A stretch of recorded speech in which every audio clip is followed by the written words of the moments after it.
Restream? Ah, we are now live on YouTube. I absolutely have no idea why it wasn't working then. Ladies and gentlemen, this is the Hot Pole Position, our weekly podcast to do with music, tech, news, and to do with computers and guitars and all that kind of good modern music production stuff. Welcome, welcome. I am your host, Adam Steele, and this is Liam Wright. Welcome, welcome, everybody. Hello. Hello. How are you? I'm all right. Are you sure we're live? I'm sure we're live. I can see many concurrent viewers, and it now actually says we're live. We've had some tech issues, ladies and gentlemen. But now if you can see us, holler, say hey-o, or some other variation on a Okay, so greeting. it's live now for me. Yes. Using now Pro Tools Yeah. 48. Yes. I have no Finally. I have no idea why it wasn't going live through YouTube's own back end, despite the fact that it was telling me we had an excellent connection, but it wouldn't show me the screen and it wouldn't go live. So yes, evening to everybody in chat. Let's roll the intro, and then we'll talk about why everything looks a little bit weird and what's going on tonight.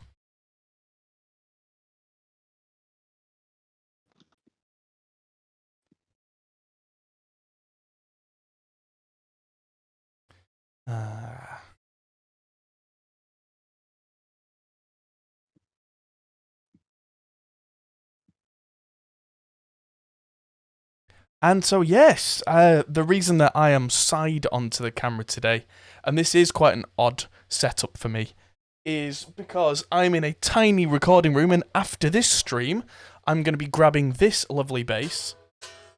And yes, the bass.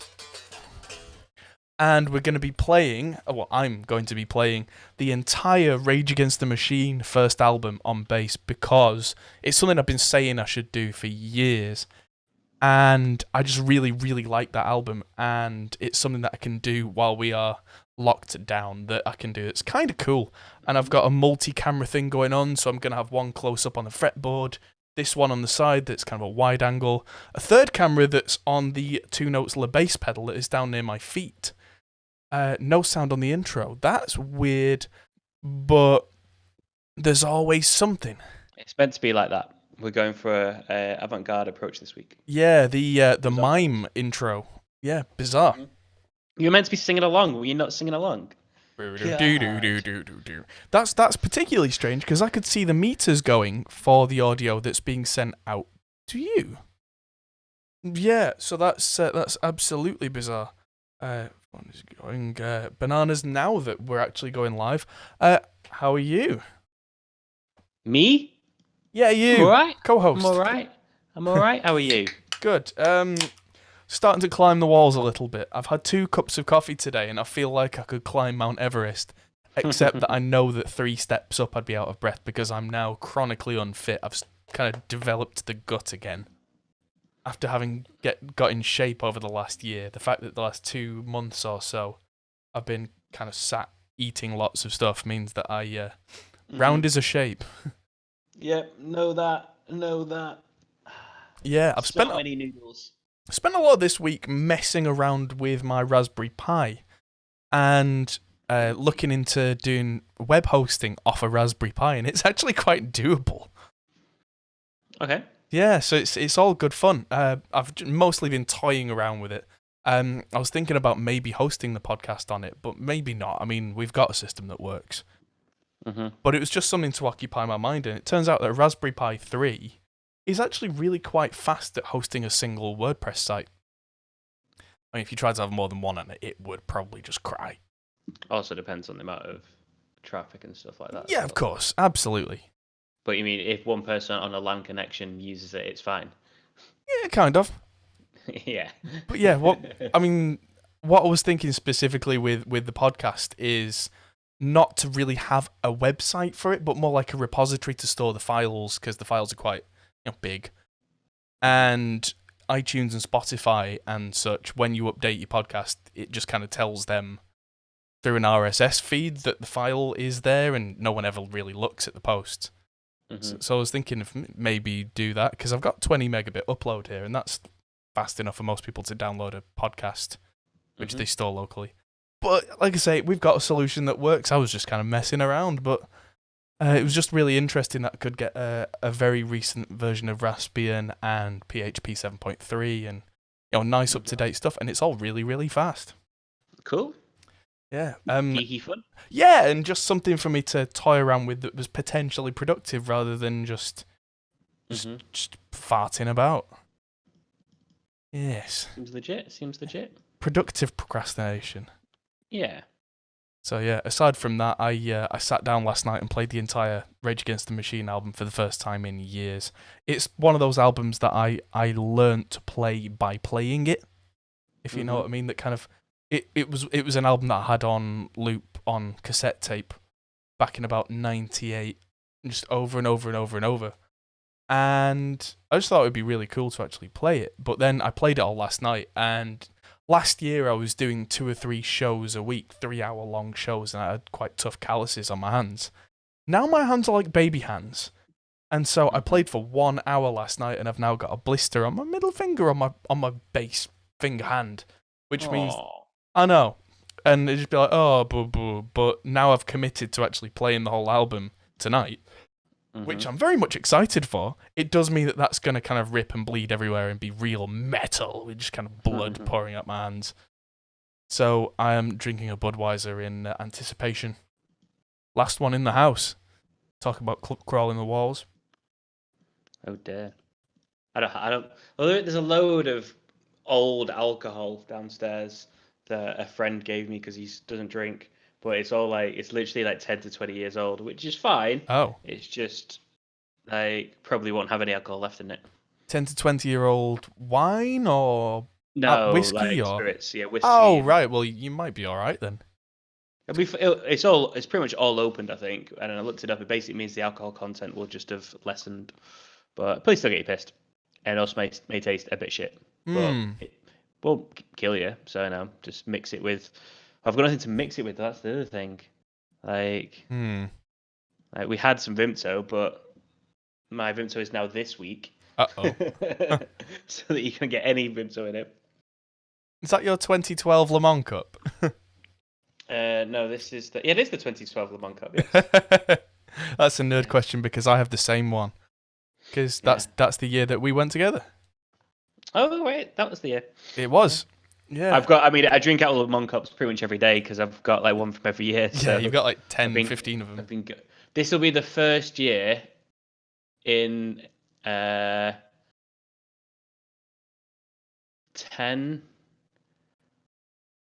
You know what? Actually, I think this was going to be our 10th year, which sucks. It'll be my 10th anniversary. I think it was 2010 was the first time. So it's a bit sucky. I hadn't thought of that. Well, next year can be the 10th anniversary because it's not as if you're missing one if there isn't one. It's true. You're not missing one, no. No, it's just one. I've heard people calling this the Great Pause, which I thought was very dramatic. Which it'll be like when we're old and we're like, do you remember the Great Pause? Everything just the stories I could tell. It's gonna be yes, gonna be interesting when we're old. Yes. And we're like, that happened. and they're like, Granddad, yeah, that happens all the time now. I'm like, oh. Interesting. So, yes, aside from messing around with WordPress, I have been doing a bit of mixing and a bit more video editing for the videos that are finally going to come out. I finally released the Extinct Audio video about the nice handmade ribbon in the UK that sounded wonderful. And the numbers for the channel have gone absolutely crazy. And I have to say, anybody who's tuning in who's not seen us before, thank you so much for tuning in and watching us and sticking with us with the channel. Because in this rather interesting time, it is good to know that people are still actively interested in things like music production. And I'm glad that people are sticking around. Good stuff. Yes. So, shall we crack on with the news? Let's do the news. The news! Diddle-do. So, starting with our headline, Pro Tools users will soon be able to use Reason Rack as a plugin. Ooh. Ooh. So, on What does that mean? That Reason is well, I suppose you'd call it. Oh, the Reason Right plugin. Okay, right. Yeah. So we talked I'm about this a following few months ago that it was coming out as a VST, so you could use Reason without having to use Reason, which is it sounds silly, but the actual way that Reason works is not ideal for music production, shall we say, but the sounds you can get out of the synthesizers in Reason can be absolutely incredible. So what a lot of people have been doing over the years is they've been using Rewire, which is a way of getting the sound from Reason into... Yeah, I've used Rewire before, yeah. Yeah, where it's supposed to be nice and simple, where you open one program, then you open the other, and you press a Rewire button. But that can be really quite awkward. Well, now... you'll be able to use AAX, which is the new Pro Tools plugin standard, and just add the rack from Reason so that you can get all the great synths, and you can use that, because it's just a plugin, you can use it multiple times on multiple tracks, and just treat it like any other virtual instrument, which is very handy if that's your jam, because in Rewire, that became really quite difficult to do. Unless, well, with Rewire, you could only really have one Rewire instance at once. Right, okay. So I don't remember that. That was kind of the limitation. But what you could do is have several racks in Reason, and then have them go out to different outputs, and then bring all the different outputs into whatever DAW you're using. It's very, very difficult and convoluted doing it that way. Whereas doing it as a plugin is much more useful, because you can then put other plugins before it or after it, and just treat it like you would any other modern virtual instrument. Which I think we're going to see now a big resurgence in Propellerhead's Reason users. Reason Studios, I correct myself. It used to be Propellerhead, but they did change. I don't know if it was their name or they got sold, but they are not Propellerhead anymore. I remember Propellerhead, yeah. It was back when I was making the tunes at uni. Yes. Making dooch, dooch, dooch, dooch. Badly Dubbed Dog, that's my name. Oh, well, if you were using Propellerhead Reason to record emo acoustic guitar stuff, that's... you were definitely ice skating uphill there. No, I was just splicing tracks from other stuff. And remixing. Cool. Making dubstep remixes of Taking Back Sunday. Yeah. Pretty much exactly that. Awesome. And like guitar riffs backwards and stuff. It's creative, man. It's creative. Hey, it worked for the You Can Call Me Al. Isn't that the one where the bass line goes backwards? Yeah. Yeah, it is. Yeah. But that was like the first one to do it, which is why it was cool. Well, since Hendrix. But anyway. Shut up, you. Yeah, no, it was cool. I'm relevant. What, you're large and grey and wrinkly and have a trunk? Oh, that's an elephant. Bum. So, moving on. Guitar news. There's a site that I'm using for news this week that I've not used before called gearnews.com. And gearnews.com? They seem pretty cool. So, they have announced the Hype pedal. Daredevil have announced the Hype pedal, which is a nice boost pedal. No controls, no knobs, nothing. It just, you turn it on. Right. I thought that was pretty cool. It makes everything louder and a bit gritty and a bit kind of hype. More in your face. Yeah. And the philosophy is less knobs means more tone. Which, sure. There's no less knobs than no knobs. So, yeah, there's a demo from Daredevil Pedals. It's $89, which seems fairly reasonable for what it is. And it's not mass-produced, it's handmade. It looks like, apparently it seems like a April Fool's thing, but it is real. So, yes, indeed. Check that out from Daredevil Pedals. It's a nice boost. Yeah.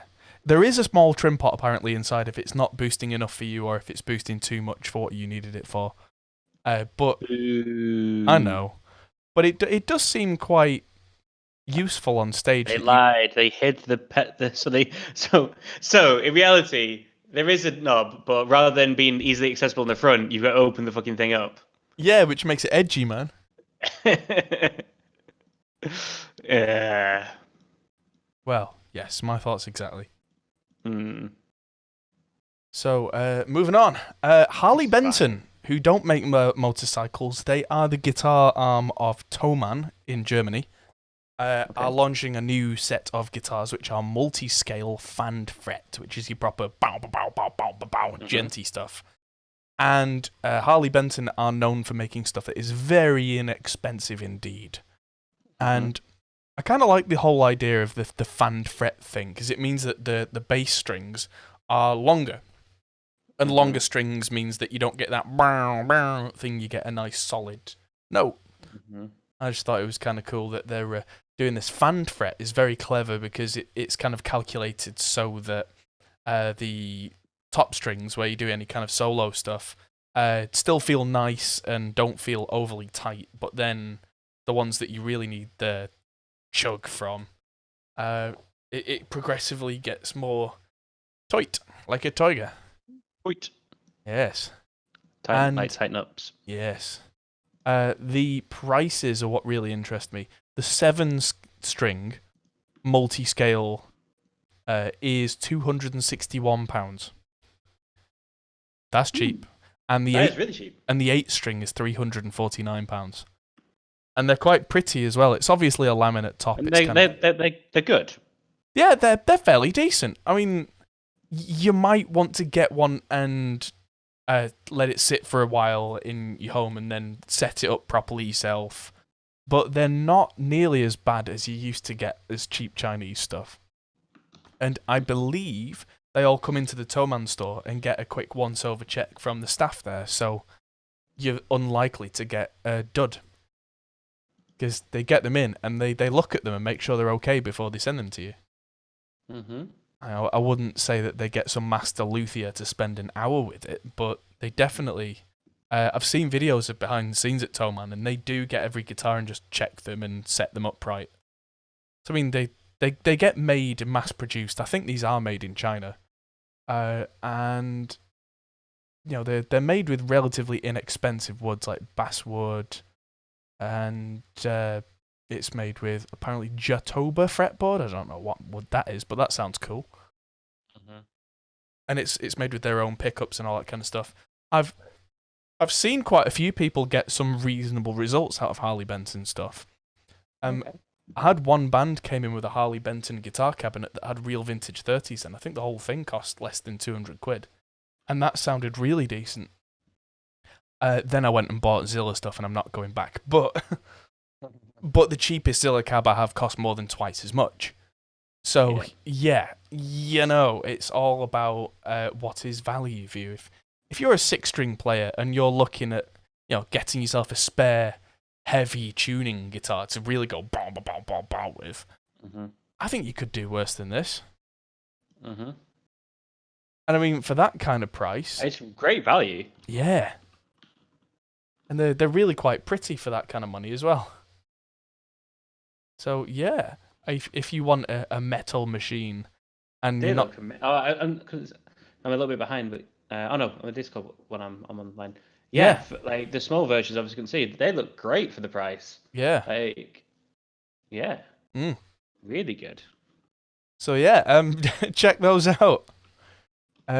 So there's a lot of stuff like that coming out in the next few months, I would think. Like Studio Spares, the company, UK-based company, have just brought out their own active speakers, which there are like 6-inch and 8-inch monitors. I think they're like £90 each or £100 each, which is incredibly cheap. For these active speakers, they're not going to be as good as some of the other stuff because they're built to a price point, but they won't be bad for what they are and for that price point. So this stuff's getting more and more and more accessible. Yeah, so questions in chat we will get to after the news. The news! but we will get to you, so fear not if you're leaving questions in chat and you feel like they're getting missed. They're not. We're coming back to them.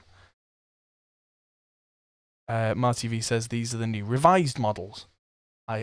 Yes, that's right. So they did have different 7 and 8 string models, but these are the FanFret ones, and I think they're more affordable than what they previously had.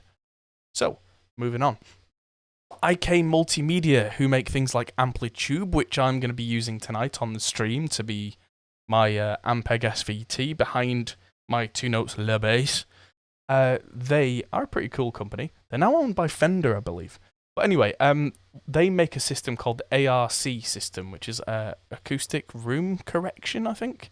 It's kind of like SonarWorks, but they've been doing this a long time, and they finally come out with version 3, which seems really interesting. It comes with a room analysis microphone, or you can use third-party ones. But it measures your room in a simulated 3D space. I don't quite know what that means. It kind of sounds like SonarWorks, because for SonarWorks, you put the microphone in about 40 different positions, therefore putting it in a 3D space. So it looks interesting. Something that is a little interesting about this compared to SonarWorks is there are different options for making it sound like a TV or a car stereo, so that when you've got it all set up, you can see what it might sound like on a terrible system, even though it makes your system arguably sound better than it did. I thought that was quite interesting, but they have to offer something new to try and be better than the competition, because of course SonarWorks pretty much came and took the crown from ARC a few years back. I have to say I'm a SonarWorks convert, so unless try this, might do. See if they'll send me something to try and make a video about. That'd be very interesting. Yeah, so they've got the horrible, ugly-looking measurement microphone, and they're all horrible and ugly. That's what measurement microphones do. Although what's interesting is it looks like it has points for the front and the top, so it might actually do some sort of positional audio. That would be interesting. See what that does. Looking down the bottom, there's also Dirac Live, the SonarWorks, of course. If you use a Waves version, apparently, if you're using headphones, you can now sound like you're sat in the control room of Abbey Road Studio 3, which is cool. So there are options out there. Yeah. Definitely worth mentioning. Other room corrections are available. Instead of sounding like the BBC. Yeah. So, from everybody knows I'm a big fan of Reaper. I'm a big Reaper user. Something I've had my eye on for years is Harrison Mixbus. Harrison Mixbus is another one of those slightly less well-known contenders. And Harrison used to make these amazing analog mixing desks. Some people like Stevie Wonder owned one of those mixing desks. In the 70s, they made a lot of hits. It's surprising that they're not nearly as well known now as they should be. They had a very different sound to something like a Neve desk. But they had a very classic 70s sound, Harrison desks. And so Mixbus is software made by Harrison, and every channel sounds like it's coming through a Harrison console by default, which is really cool. It's the only DAW I can think of where just by default all the tracks just sound like they're coming through an analog console. But it's one of those things where I tried using it when Mixbus 4 came out, and it was really quite difficult to use. The interface was quite clunky, it was quite buggy. I was meaning to check out version 5, which doesn't feel like it came out that long ago, but now version 6 is here. Aha! Yes. It's also fully supported on Linux, but then so is Reaper. Aha! But yeah, it's it looks quite nice and usable. It's got some really nice, friendly-looking channel strips here. Nice analog VU meters on the group buses. So I'll definitely be trying to check that out at some point soon. See if I can get some really nice sounds out of that, because that might be an interesting alternative to get people's teeth on. Because it's not Pro Tools, it's not Logic, it's not Cubase, it's not even Reaper for those people who don't like the way that works. It's slightly more analogy. So if the issues that it was having with it being a slightly clunky interface have been resolved, I'll be very interested to check that out. It's $80 for the full version, or if you've already got an old version, I think it's $19. Not too bad. Yeah. So yeah, definitely worth checking that out. Roly Studio is now available for everybody. Do you remember us talking about Roly Seaboard and Roly Blocks a while back? These little keyboards that you could slide around on. Kind of look like black rubber keys, but you could slide in between different notes. Vaguely. Well, yeah, Roly, it's kind of cool stuff because it means you can do stuff like play violin and that kind of thing on a keyboard because you can wobble it and that kind of thing. But their software that they made, the Roly Studio, which had all their synthesis stuff in, only worked up till now with the Roly Seaboard and the blocks, which is all their hardware. But now they've decided they've decided to release it as a separate concern, which is cool because I think they've realized that they've kind of stumbled upon making some really cool sounds by trying to make sounds for their hardware. They've ended up with some really funky string sounds and other stuff that sounds, what's the word, organic.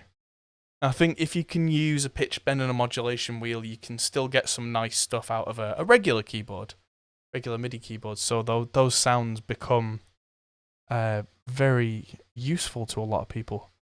Roly Studio normally costs $99, but at the minute, till the end of April, is a 20% discount. So if that's something that interests you, it's worth checking out.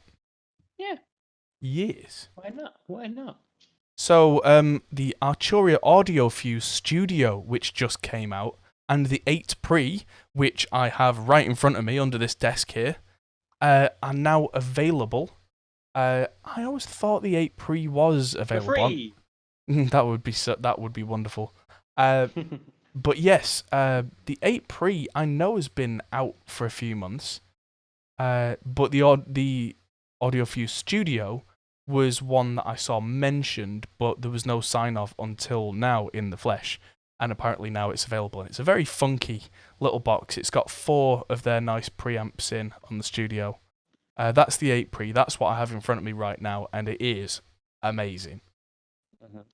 And it's all the AudioFuse Studio has got 16 ADAT ins and 16 ADAT outs, so you can use it with a whole load of preamps if you want a bigger setup. So you're not just limited to 4 channels. But it's the same with the 8 Pre. The 8 Pre you can do that with. But the 8 Pre's got the added bonus of the way I usually use it, which is I press a magic button and it just becomes a bank of preamps with ADAT in and outs for my usual studio setup. But it's come to my rescue here over this few weeks because I can press that button so it becomes a USB interface again. And I've suddenly got 8 channels, which is great because I've got this microphone plugged in. I've got my guitar going through a DI and then through a whole load of guitar amps, which I think I showed off last week on the stream. Yeah, you did. I did. And I've also got 2 channels running the clean DI for the bass and the 2 notes La bass pedal. And I don't have to fidget round the back changing anything. It's all just plugged in all the time. Which means that if I find an hour while Ivy's in bed or while it's not my turn to look after her and I want to record something, I can sit down, plug a jack in and go. And it's absolute top quality. I've been absolutely shocked with just how little noise there is on any of these channels. And so they are very, very good indeed. I mean, not to besmirch the good name of Audient, our friends at Audient. I have an Audient Sono right here in my hand, and I do love this thing. But because it's only got 2 channels right now, it's not what I need in this situation. But when we go back to normal, this is going to be going back pride of place on the desk. Yeah. Anyway, yes, the Audient Arturia stuff is really good. That's the back of the AudioFuse Studio, so it can actually work as a USB hub as well, which is cool. Which is one of those little things that just makes units like this that much more useful. It's got MIDI in and out, which is nice, but their own little 3.5mm jacks, which is very Arturia. I've got an Arturia Beat Step here as well, which is the little drum machine which I've been using, going beep boop beep boop, and that's exactly like that. And it's got a MIDI out that's on a 3.5mm jack, which means it's nice and tiny, but it comes with a cable that converts that to full size, big, scary MIDI. So I can use this with vintage synths and that. And that. Vintage synths and that, yeah. I am northern, so I can say that. Although it is more of a Yorkshire thing saying that, but yeah, stuff and that. But yes, the Arturia stuff. The AudioFuse Studio is $799. Oh wow, the price has gone right down on the 8 Pre. It's now $619 in English pounds, or €700, probably about $700, $800 if you're of the American variety, which is still really good value for what it is. I would assume the AudioFuse Studio is a little more because it's brand new and the 8 Pre's been out a few months. Yeah. Because the I'm sure the 8 Pre was $799 originally, has dropped by €100 since. Oh yeah, so there's also the MIDI I/O on the Studio. There's a Bluetooth option as well, and it's got the USB hub. So it's got Bluetooth, so you can add a Bluetooth device as an input. That's pretty cool.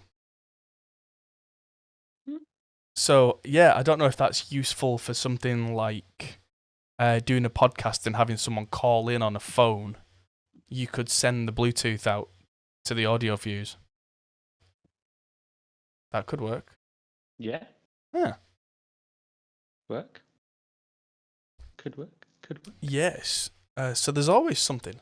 And last but not least, it's time for Behringer Corner. Woo! There's something from Behringer this week. There always Finally, should it's be. been like years. Yeah, it's been at least 2 weeks since they've done anything of Get their note in the asses, news. yeah. I mean, Absolutely. it's not as if there's any sort of global crises that may be holding them up right now. But in all honesty, they were a bit weak before all this happened, so. Yeah. Boo Behringer. Boo Behringer. But yay, Behringer, they're coming back. Good. I believe the situation in China is starting to stabilize, and a lot of the factories are spinning up again.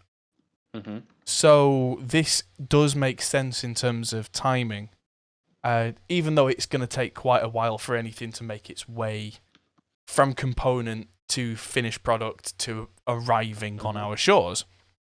Mm-hmm. Yes, Behringer are making a monster synth clone, which is way bigger than anything they've made before. And they've not said what it is. They've put a CAD drawing out, just saying first person to guess what it is gets one for free. Did you guess right?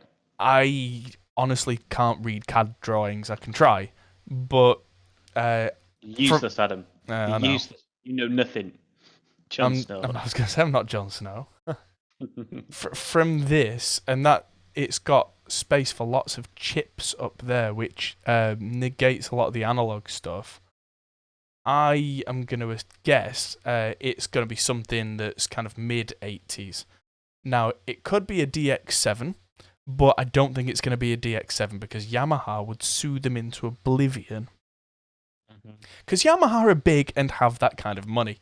But what people have guessed at is one of two things. Either a memory Moog, which is one of the very first kind of polyphonic Moog synthesizers, which would be very in line with what Behringer have done already, or a PPG Wave. Specifically, the people have guessed at a Wave 2.3. That was one of the very first proper sampling synth keyboards. A lot of 80s bands use these. It was a big part of the sound of the 80s, especially the late 80s, where you get a lot of these kind of cheap, rubbish sounding samples being thrown on tracks. That a lot of that was the PPG Wave.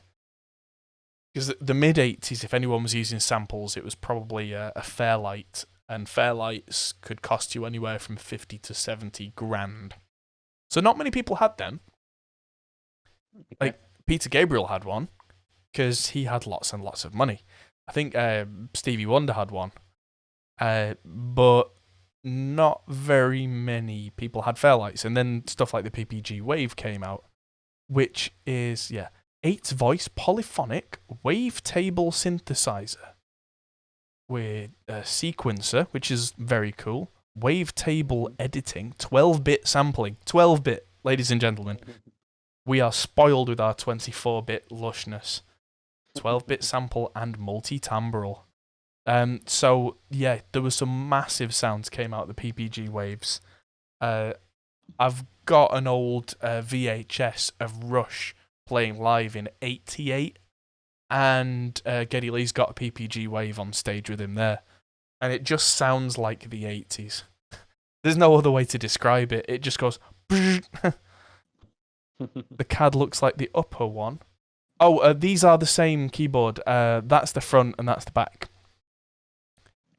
view of a PPG Wave. So that whole thing, if you laid that flat, would fit behind that. So each one of these tiny little black dots, I do know those represent keys.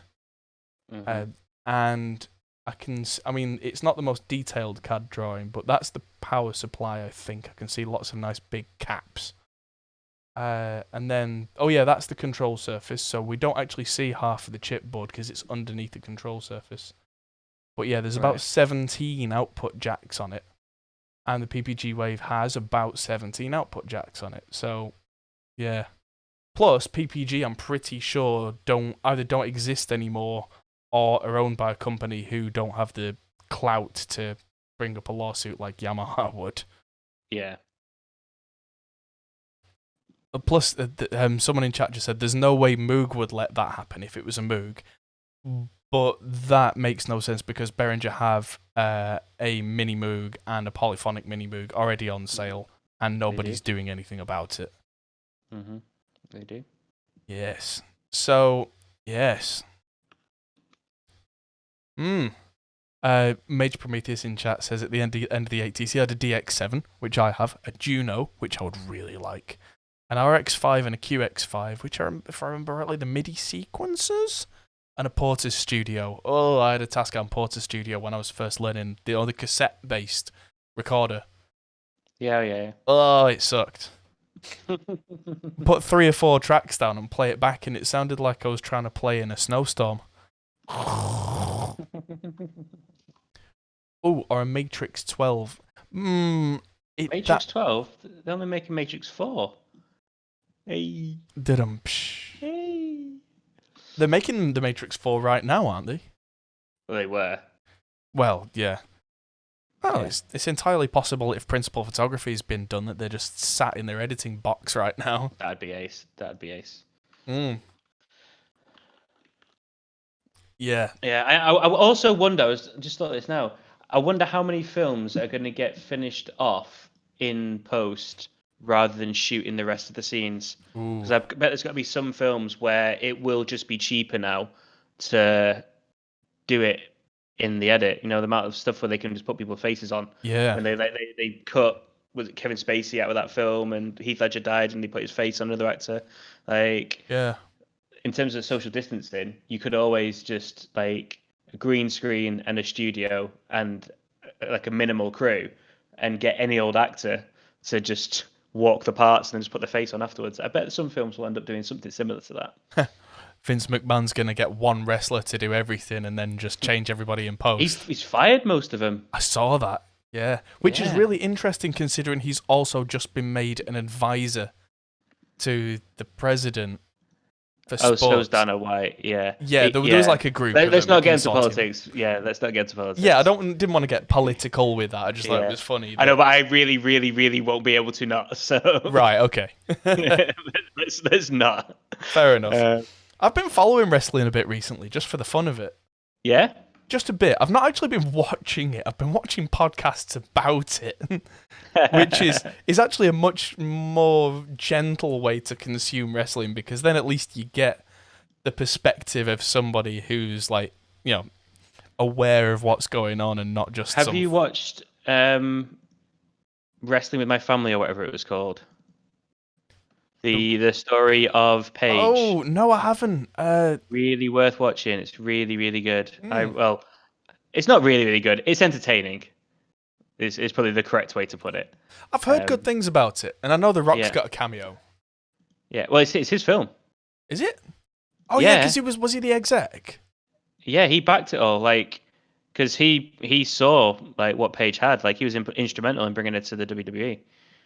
Well, I won't say any more than that. He's instrumental to her in some way. Yeah. Throughout it, and it's a good film. I liked it. Good stuff. Nick Frost's in it, isn't it? Is he? Yeah. Yes, he's and what was she called? Cersei Lannister. Oh, that's gonna do my head in. Yes, I know exactly who you mean. Not her name's on the tip of my tongue. Lana. No. Yeah. Lena Headey. Yeah, that's it. Yes. Yeah, she's pretty cool. Mm-hmm. Yeah. So definitely wanted to end this week's news on Behringer Corner. Just bring it back. So, any questions in the chat? Let's have a look. So there was one that I saw before. So does anyone know a good place to learn about programming MIDI bass? Tons of resources for drums, little in bass. It's a tricky one. I have almost never programmed MIDI bass. So I'm not the best example for that particular niche, because I play bass, so I find it far, far faster to actually play the thing. But all I can suggest is watch a few bass players and listen. There are loads of multi-tracks on the internet to listen to the solo stems, and then listen to the track, then listen to the solo, and then listen to how the actual fingering or picking of the bass is completely uneven and is usually accenting certain notes. Generally speaking, if you try and program any instrument so the MIDI's at full velocity and just going ding, ding, ding, ding, ding, ding, ding, ding, it will sound awful. Mm-hmm. Because humans don't do that. Mm-hmm. Even the most hard-hitting drummer, guitarist, bass player, whatever, will not absolutely perfectly just ding, ding, ding, ding, ding like a robot, because that's actually less exciting than having a small amount of dynamic in there. What I would suggest as well, even if you get a bass plugin and it sounds great with the MIDI absolutely 127, which is the loudest, don't do that. Bring it down to about 100. Assume that's your loudest. And then if you really want to accent something, you've got somewhere to go. Because what's probably going to happen if you're playing bass, especially for a 4/4 groove, you're going to go 1 2 3 4 1 2 3 4 1 2 3 4. So you're going to go loud normal, bit louder normal to dakka dakka dakka dakka dakka dakka. If there's advice out there about programming drums, this might sound silly, but apply that to programming bass, because the rhythm of bass for me is usually very tightly linked to the drums. And you almost play a bass rhythmically like a drum kit. I mean, there are exceptions to that, of course. But generally speaking, especially for driving rock and that kind of thing, it's a good way of thinking about it. Or something funky, or anything that really grooves, try and think about. I mean, even if you don't play bass, you can probably get, like, I've got a keyboard here. If I just play one note, I could probably play it velocity-wise like a bass player would do on one note and just go da da da da da da da da da da da da. So if you did that with a single note and actually hit it with the accents where you want them, maybe you could do that and then later go back and edit the MIDI so the notes are actually the right notes. So there's another... That could work. It's a bit of a hack, yeah. Yeah. It's something that I do quite a lot for drums, actually, is if I'm not entirely sure how I want a drum part to go, but in my head I've got a rough idea, I'll get something like either the hi-hat or a drum on something like a drum pad like this Arturia beat step, or just a key on a keyboard, and I'll record into the tempo and just go bap bap bap bap bap bap bap bap bap bap bap bap. And I don't have to be a virtuoso. I'm literally hitting one note. Yeah.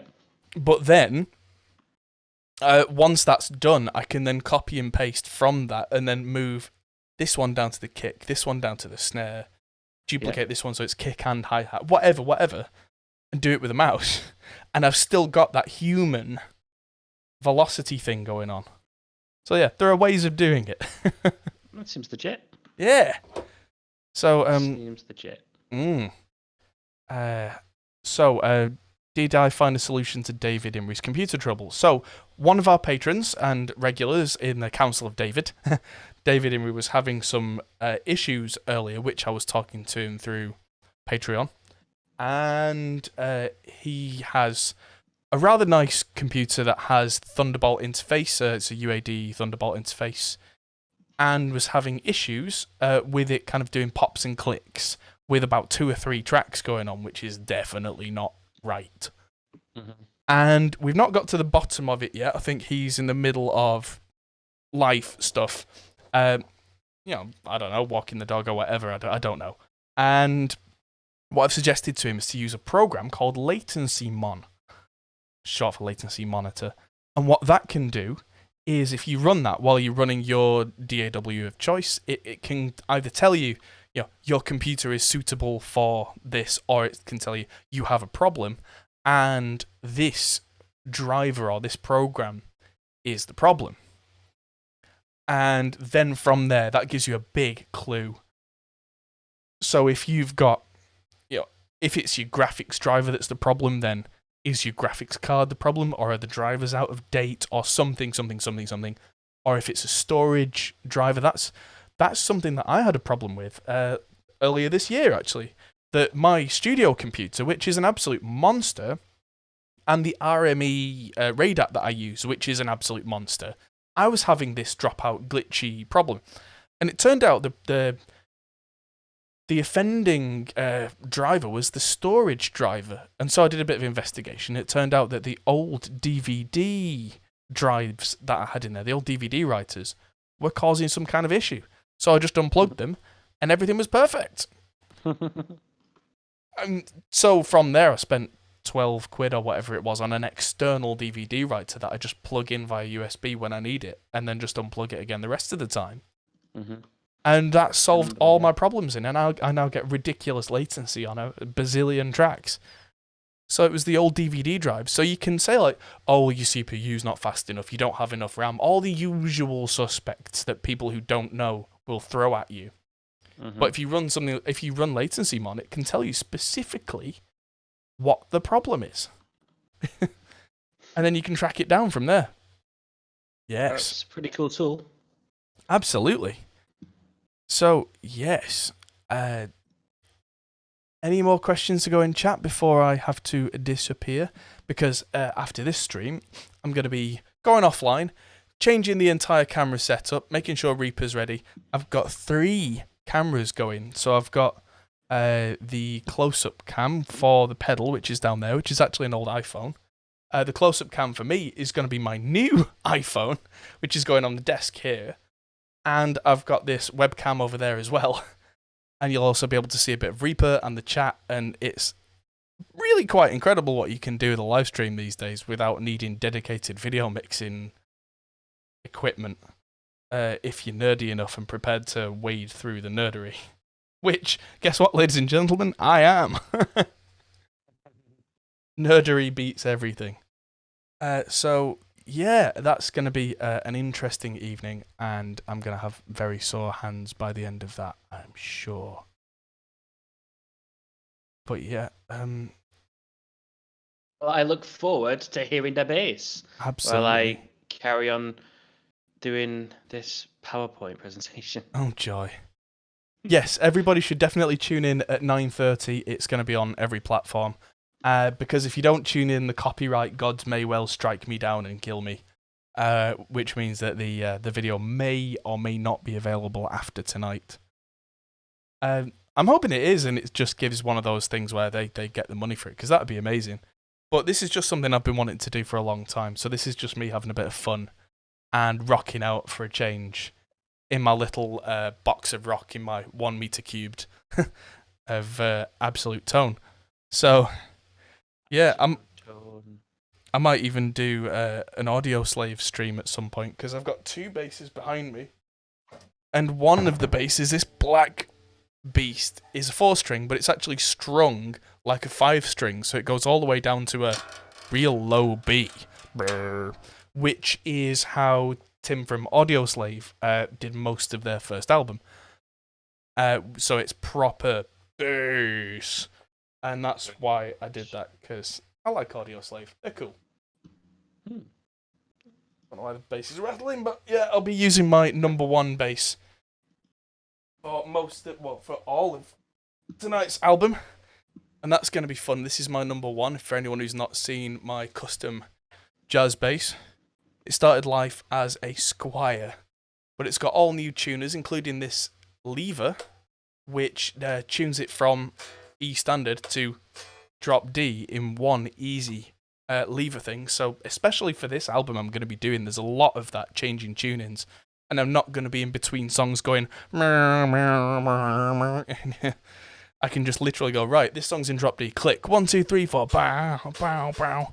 So greetings in chat to Storm. Yes, I'm just logging off, but fear not, if you're back in 20 minutes, so at 9:30 UK time, we're going to be doing a probably hour and a half long stream of Rage Against the Machine. It's going to be absolutely epic. Epic. Right, yes. Well, I will join you then. Thank you very much. In the meantime, I'm going to bugger off for half an hour. Awesome. I'm going to get ready and get stage nerves, because why not? Why would I get stage nerves? I've literally played 1,000 shows. You gotta get your makeup on. Yeah. And like do some warm ups, do some press ups, yoga stretches, and all that good stuff. Do my vocal warm ups, despite the fact that I'm not going to be singing.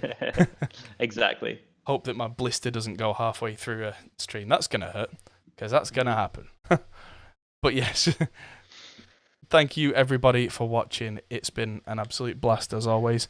Do tune in next week for the hot pole position, where I will probably not have a bass in my lap. And we're going to be looking at the news that comes out. Do hit the like button, everyone, if you would be so kind. Apparently, if I don't ask you to do it, statistically less people will do it. So it's really appreciated.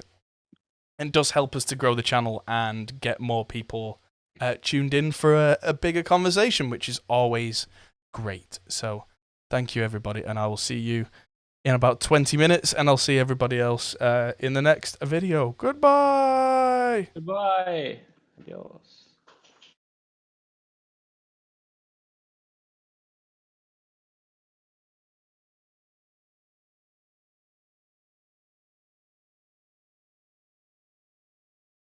Why can people not hear the outro?